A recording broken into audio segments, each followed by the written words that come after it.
주님께서 여러분과 함께 루카가 전한 거룩한 복음입니다. 주간 첫날 바로 그날 예수님의 제자들 가운데 두 사람이 예루살렘에서 예순 스타디온 떨어진 엠마오라는 마을로 가고 있었다. 그들은 그동안 일어난 모든 일에 관하여 서로 이야기하였다. 그렇게 이야기하고 토론하는데 바로 예수님께서 가까이 가시어 그들과 함께 걸으셨다. 그들은 눈이 가리어 그분을 알아보지 못하였다. 예수님께서 그들에게 걸어가면서 무슨 말을 서로 주고받느냐 하고 물으시자 그들은 침통한 표정을 한 채 멈추어 섰다. 그들 가운데 한 사람 클레오파스라는 이가 예수님께 예루살렘에 머물렀으면서 이 며칠 동안 그곳에서 일어난 일을 혼자만 모른다는 말입니까? 하고 말하였다. 예수님께서 무슨 일이냐 하시자 그들이 그분께 말하였다. 나자렛 사람 예수님에 관한 일입니다. 그분은 하느님과 온 백성 앞에서 행동과 말씀에 힘이 있는 예언자셨습니다. 그런데 우리의 수석 사제들과 지도자들이 그분을 넘겨 사형 선고를 받아 십자가에 못 박히시게 하였습니다. 우리는 그분이야말로 이스라엘을 해방하실 분이라고 기대하였습니다. 그 일이 일어난 지도 벌써 사흘째가 됩니다. 그런데 우리 가운데 몇몇 여자가 우리를 깜짝 놀라게 하였습니다. 그들이 새벽에 무덤으로 갔다가 그분의 시신을 찾지 못하고 돌아와서 하는 말이 천사들의 발현까지 보았는데 그분께서 살아계시다고 천사들이 일러주더랍니다. 그래서 우리 동료 몇 사람이 무덤에 가서 보니 그 여자들이 말한 그대로였고 그분은 보지 못하였습니다. 그때 예수님께서 그들에게 이르셨다. 아, 어리석은 자들아, 예언자들이 말한 모든 것을 믿는데 마음이 어찌 이리 굼뜨냐. 그리스도는 그러한 고난을 겪고서 자기의 영광 속에 들어가야 하는 것이 아니냐. 그리고 이어서 모세와 모든 예언자로부터 시작하여 성경 전체에 걸쳐 당신에 관한 기록들을 그들에게 설명해 주셨다. 그들이 찾아가던 마을에 가까이 이르렀을 때 예수님께서는 더 멀리 가려고 하시는 듯 하였다. 그러자 그들은 저희와 함께 묵으십시오.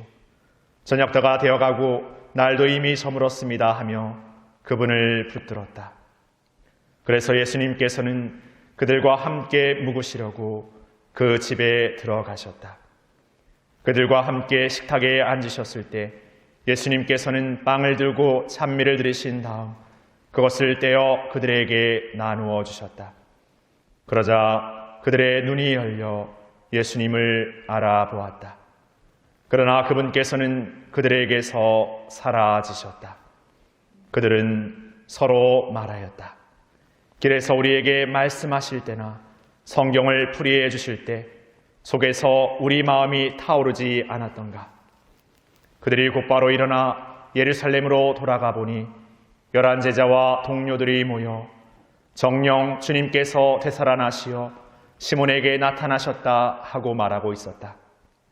그들도 길에서 겪은 일과 빵을 떼실 때 그분을 알아보게 된 일을 이야기해 주었다.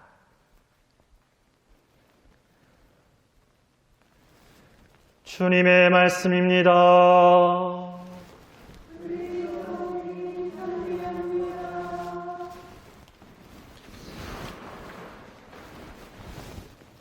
예수님, 오늘 하루도 잘 보내셨습니까? 오늘 부활 8일 축제 수요일, 부활의 8일 축제 기간 중에 수요일입니다. 지난 우리가 부활 파스카, 부활 주님 대축일 보내고 난 그 기쁨의 마음과 기쁨의 여정을 우리가 이렇게 계속해서 살아가는 시간들이고 순간들이라고 할 수 있을 것 같습니다. 그런데 우리는 지난 부활까지 뭔가 잘 준비하였고 무언가를 잘 마무리해서 지금 어딘가 모르게 진짜 쉬어야 되겠다. 좀 뭔가 이렇게 멈춰야 되겠다. 뭔가 이렇게 지난주 열심히 했으니까 이번 주에는 좀 쉬면서 해야겠다. 이렇게 생각하실 수도 있을 것 같습니다. 그런데 진정한 쉼이라는 것이 무엇인지, 성당에서 바쁘게 무언가를 일했던 것만 열심히 한 거고, 그런 시간 안에서 살았던 시간들에는 쉼이 없었던 어떤 삶이라고 생각해버리는 것이죠. 근데 오늘 엠마오로 가는 두 제자 안에 나타나시는 예수님을 통해서 우리가 이 부활의 여정의 기쁨을 살아내고 지켜내고 그 안에서 진정한 쉼을 살아가는 것이 무엇인지를 이렇게 돌아보고 싶습니다. 오늘 엠마오로 가는 두 제자, 예루살렘에서 엠마오는 약 11km 정도, 그러니까 한 반나절 정도 걸으면 갈 수 있는 거리입니다. 예루살렘과 가까운 마을에 사는 두 제자가 예루살렘에서 예수님의 이제 십자가 죽음을 목격하고 나서 이제는 모든 것이 끝났구나, 모든 것이 다 종료되어 버렸구나, 이제 예수님은 세상에 계시지 않구나 낙담하면서 자신의 마을, 자신의 고향으로 이렇게 돌아가고 있습니다. 그런 제자들에게 예수님께서 이렇게 나타나시죠. 그들의 그 길의 여정에 다가가서 함께 걸으십니다. 그들은 예루살렘에 일어난 일을 모르는다고 예수님을 이렇게 다그치기도 했지만, 이내 예수님의 말씀 안에서, 그리고 저녁이 되어서 집에 들어가 빵을 떼어주시는 예수님 안에서 그분이시구나 알게 되죠. 낙담과 절망이었던 그들의 마음이 속에서 타오르는 그 열정과 기쁨의 마음으로 완전히 변화되어집니다. 이 두 마음은 어떻게 보면 아주 정반대의 마음인데, 이들이 이 두 정반대의 마음으로 뒤바뀌게 된 것은 바로 예수님을 만났기 때문에, 예수님을 알아보았기 때문이죠. 처음에는 알아보지 못했습니다. 그러나 알아보게 되었죠. 예수님이 알아보게 해주셨죠. 그것이 우리가 이 신앙 안에서 만나는 예수님이 우리에게 주시는 은총이라는 것이죠. 세상에서 살면서 우리는 무언가를 노력하면 무언가가 주어진다고 생각합니다. 공부를 열심히 하면 좋은 성적이 주어진다고 생각합니다. 당연한 논리고 당연한 상식이죠. 그런데 세상에 살다 보면 열심히 했음에도 불구하고 주어지지 않을 때가 있습니다. 노력했음에도 불구하고 그에 상응하는 어떤 것이 주어지지 않을 수 있습니다. 오히려 거기에는 내가 미처 알지 못했던 세상의 방식의 논리와 힘이 숨어 있을 때도 있습니다. 그래서 우리는 나름 열심히 해보고 나름 도전해보지만 어떤 순간에는 절망하게 되고 포기해버리는 그런 삶을 살게 돼요.